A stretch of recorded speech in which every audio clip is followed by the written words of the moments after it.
I've always been an animal lover. Ever since I saw a picture of a dog, I've been like, I want that. I still love and respect animals, but as a kid, it was pretty intense, not gonna lie. Can we get a dog? Can we get a dog?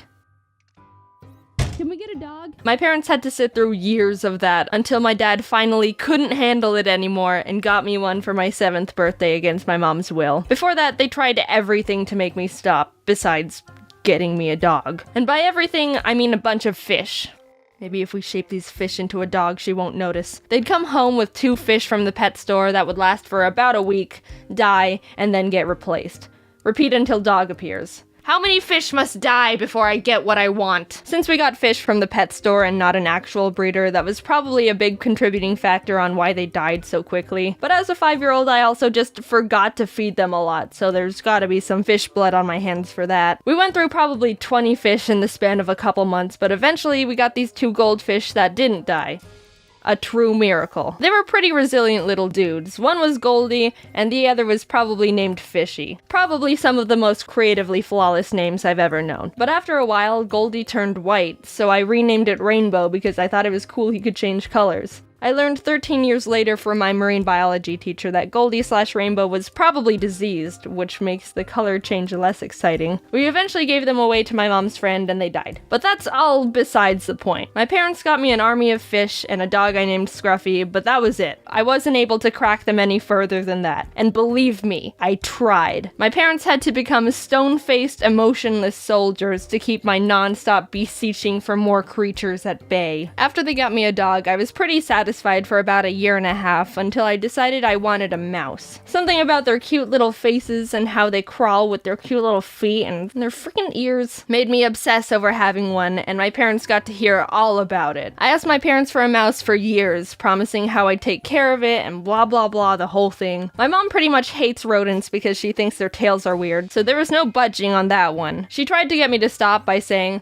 "Alright, you can get a mouse, but we'd have to get rid of Scruffy." Which is obviously a bad bang for your buck. No, what? No way, nuh-uh. I'd never get rid of Scruffy, he's my pal for life. But not gonna lie, after hearing that response over 10 times, I started kinda considering it. I wasn't ever actually gonna do it.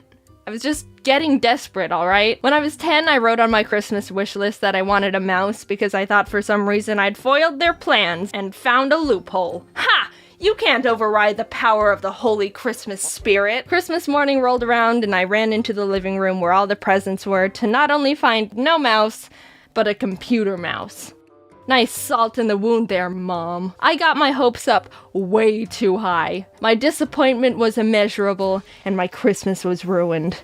I did get a computer though, so that was cool. After my parents endured 5 years of me asking for a mouse, I read this book series called Maximum Ride, which was about these teenagers who had bird wings and were on the run to not get captured by the scientists who wanted to keep experimenting on them. It was my favorite book series as a kid, and it made me really like birds, which resulted in the next animal obsession.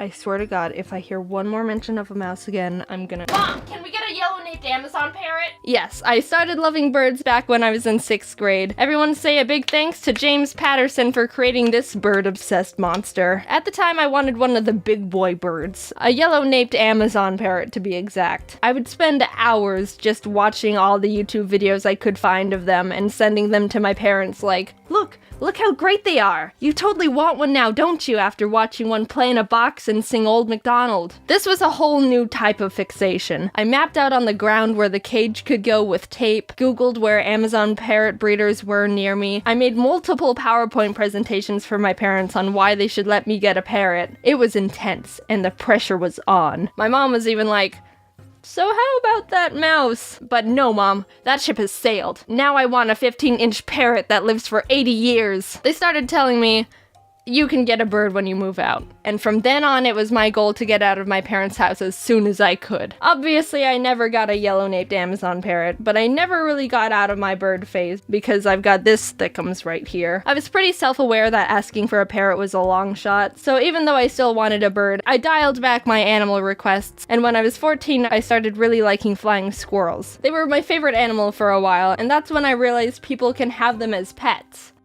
Sugar gliders. Mom, can we— Sugar glider, add that one to the list. I don't think I actually bothered my parents too much about getting flying squirrels as much as the mouse and parrot, but I know they knew I wanted one. And I knew they were gonna say no. So I guess I just kept that one a bit more internal. During the summer, we would visit my family in Canada, and my cousin Peyton was really obsessed with ferrets at the time. So we would spend literally entire days on the computers together, researching ferrets and flying squirrels, and Amazon parrots because they were still my #1 obsession, let's not forget. We wrote down general facts we learned in Word documents, planned out how to care for them, added up how much money they cost including cages, food, bedding, etc, etc. We were the same amount of obsessed. It was a lot of fun actually. We bonded a lot during those times and she's still one of my best friends. She also never got a ferret, so sad times there. Peyton also got a rat named Lola, and that made me really want a rat. Which of course meant Mom! Lola was so sweet and smart, and I always wanted to play with her. But that's also true with almost anyone's pets. If I come over to your house and you have any type of pet, I will be personally offended if you don't let me play with it for at least 3 hours. So I did have a small point where I was asking if my parents would let me have a rat, and my mom was like, nope, and I'd be all, but what about the time you were gonna let me get a mouse because I was asking for a parrot? And she would say, nope, that ship has sailed. Touché, mother. During 10th grade, I was also starting to really like raccoons. I thought they were sneaky and cool, and I googled if people had them as pets as a random, not serious thought. But surprise, surprise, some people do have raccoon pets. Just kidding, they rip up couches and dig holes in walls, and I'm not that devoted to raccoons. But I still dreamed about having a raccoon buddy someday. Finally, I graduated from high school and moved into a dorm in college that didn't allow pets, which was torture for me. I waited all this time to move out, and I'm still not able to bring a horde of mice, rats, birds, sugar gliders, and maybe a raccoon into the rooms. But YouTube started kicking off shortly after, and I moved back in with my parents to pursue that. Flash forward a bit, and I was finally able to get Ari. After 10 years of wanting a bird, I'd finally done it. And what a gander he is. Was he worth the wait? No, he's a dumb bird. You're good. You're a good bird. I'm not currently looking to get any more animals right now, even though I really want them. I have Ari and he's already enough of a handful, so I can't commit to anything else right now. I am gonna get a dog eventually, that's a promise. And I do really like reptiles, so I've done my fair share of research on skinks, but that's only a 30% chance to actually happen. I haven't really grown out of my animal phase. I've just become a mix of that and my parents, still hopelessly entranced by creatures, but also being the one who has to tell myself no because I have other stupid responsibilities. Hopefully when I have kids, they won't be as animal obsessed as I am, because I don't think I have the strength my parents had to be able to say no to any animals they ask for. Thank God my parents were responsible and never got me animals just because I asked for them. Otherwise, I'd be living in a zoo. Now, I know you guys, and this is absolutely gonna trigger a bombardment of tweets to me with pictures of the pets you have, and all I can say to that is, bring it on. It took a while, but the Ari bags and a lot of other new things are now being sold on the shop, so you might be interested in some of that. I'm sorry it took a while to get finished, but I hope you like the stuff. That's all I want to say for now. Yeah, bye.